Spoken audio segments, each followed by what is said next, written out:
श्री स्वामी समर्थ. सर्व स्वामी भक्तांचे खूप खूप आभार. आज आपण 102 भाग पूर्ण केलेले आहेत आणि यानंतरही पुढील भाग आपण सुरुवात करणार आहोत. स्वामी प्रति आपले प्रेम आणि भक्ती पाहून अत्यानंद होत आहे आणि यापुढेही कथा आपण असेच ऐकाल याबद्दल मला खात्री आहे. आणि कथेबरोबर आपण या चॅनलला सबस्क्राईब करून लाईक आणि शेअर करावे ही नम्र विनंती.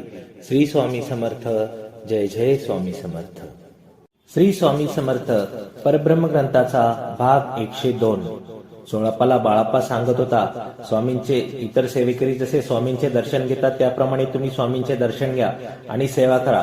बाळप्पाला केविलवाण्य होत स्वामींकडे पाहिले होते आणि स्वामींनी मंद स्मित केले होते. चोळ्या. स्वामींनी चोळप्पाला हाक मारली. अरे राहू दे बाळप्पाला माझ्या सेवेत.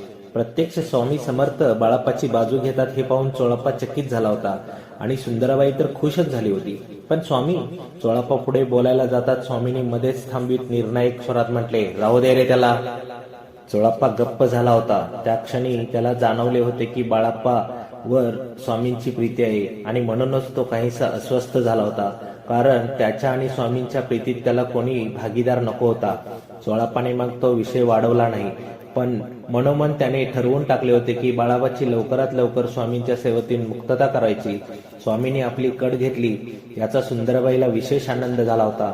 स्वतःला ती विशेष समजू लागली होती. बाळप्पा मात्र नम्रच होता.